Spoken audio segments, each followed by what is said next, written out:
welcome to the second edition of the Toronto Vegetarian Association's Healthy Eating Cooking Demos. We're here again at Whole Foods in Toronto at Avenue Road in Bloor, and we are very grateful to Whole Foods for donating the ingredients here today for the Heart Healthy recipe, which is a vegan chili. Low fat, high fiber, good for your health, good for diabetes, good for heart health. So for those of you who are following us along on this healthy eating series with the workshops and seminars that we're doing, here's the recipe to go with it. And today my co-host is Amy Sivington, also a volunteer with the Toronto Vegetarian Association, and I'm Namisha Raja. So welcome, and let's get going. Okay.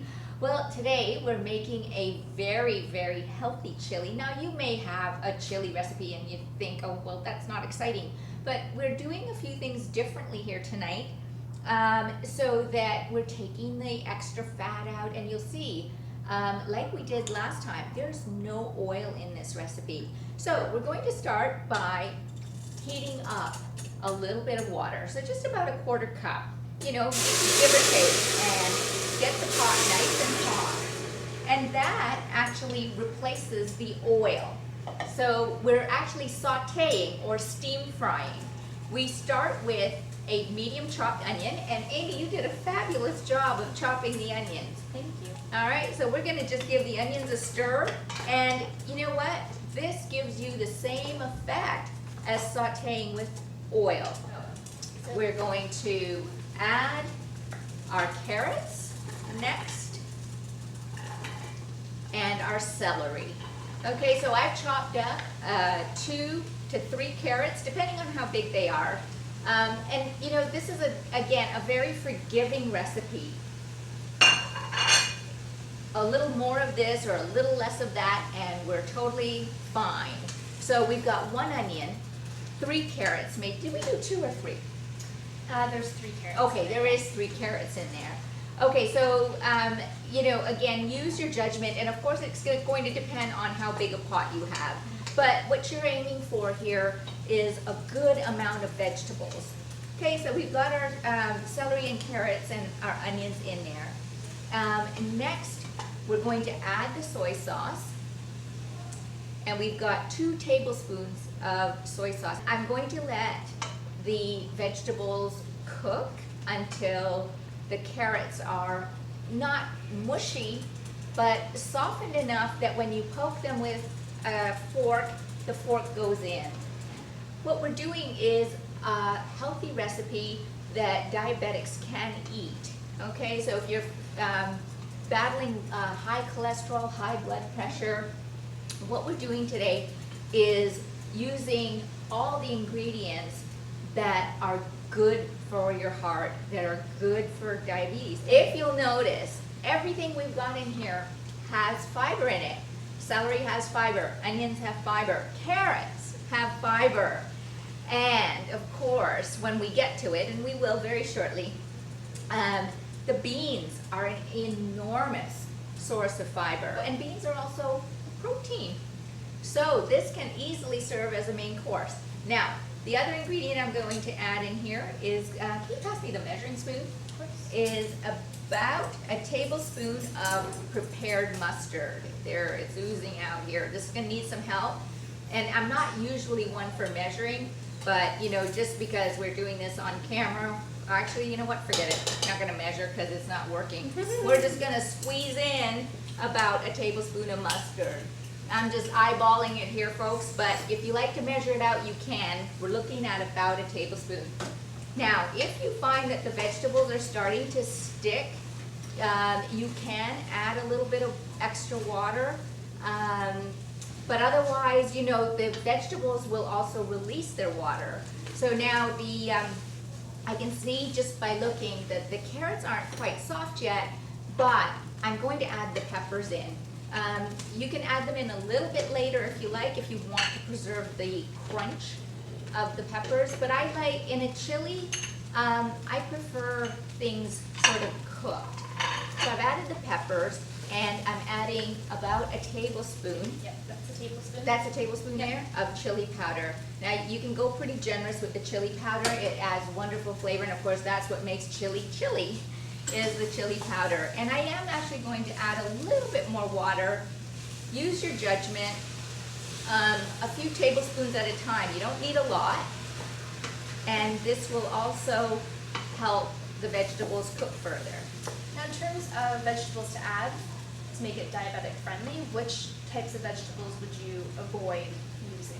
Well, you know, really anything that you think would taste good in a chili. Vegetables are an unlimited sort of quantity and sort of a big check mark for diabetics. Okay, They so- can eat as many vegetables as they like. Okay, so load up like potatoes and things like that. I know have Well, been more on the. Good question. Now, I don't normally put potatoes in chili. For diabetics especially, I would stay away from the white potatoes. Right. But you know what? The sweet potatoes, although it seems counterintuitive, sweet potatoes are lower, much lower on the glycemic index. And you can Google that and look that up. Potatoes, regular white potatoes, Amy, are actually very high on the glycemic index, almost as bad as white bread. But sweet potatoes, not so Okay. much. So, you know, if you're adding carrots in the chili and you want to make it a little fancier, by all means, you can add sweet potatoes to the chili. So I'm going to still add another couple of tablespoons of water. That was probably about a tablespoon there. So far, I've probably added in less than half a cup of water total from the beginning. Now, I started with that quarter cup, but I lost some to evaporation, and so we're just sort of making that up here. And can you pass me a fork? I'm just going to see how this is doing. Usually takes, 10 minutes or so. And look at that. Wow, the fork went through the carrot, which means we're good to add our beans. So, and the reason being, these are canned beans that we were using. This is the Whole Foods 365 Organics brand. So I've got 1 can of kidney beans, 1 can of black beans, and a can of chickpeas. Now, you know what? You can, if you really like chickpeas, you can use all chickpeas, or all kidney beans, or all black beans. But I like the variety of the textures and the color, and I like mixing it all up. So I've got 1 of each. Now, it's tough to make a little bit of chili. It really is, because you've got all these ingredients that just add up. But the cool thing is, it freezes really well. So if you make a big pot and it's not Super Bowl weekend and you're not having all your friends over, then you know what? Pack some in those individual containers and put it in your freezer, and it's instant lunch. Now, you may remember from our last cooking demo that we all like it really hot and spicy here. And of course, chili isn't chili unless it's like fire hot. So we're loading it up with these dried chili pepper flakes. I've got more than a teaspoon, but less than 2 teaspoons. So probably about a teaspoon and a half of my dried chili pepper flakes. You can use any kind of heat you like. You can use Tabasco. I've used Tabasco in this chili before. But today I'm sticking with the chili pepper flakes because they really do impart a really great flavor. And this recipe is really quick and easy, especially if you're using the canned organic beans. So now the beans are already cooked, so they don't need a lot of time.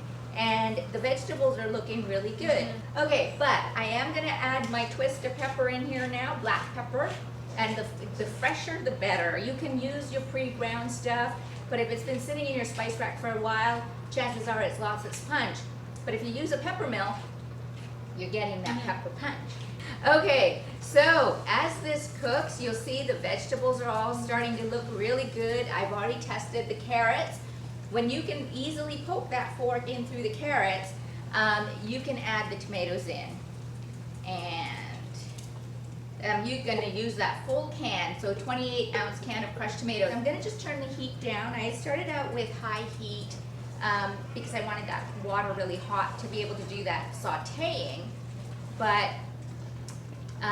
now that the vegetables are cooked and we're adding the tomatoes in, you want to turn the heat right down so you can just let this simmer for a while, and that way it doesn't splatter all over the place. And of course, the finishing ingredient is lime juice.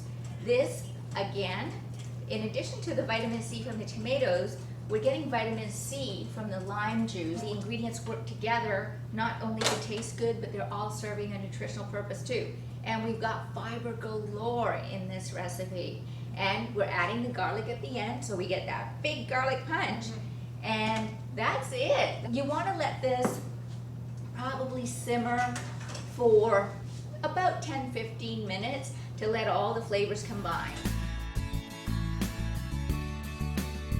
So join us next time for another heart healthy recipe from the Toronto Vegetarian Association. This is Amy Symington and Namisha Raja signing off.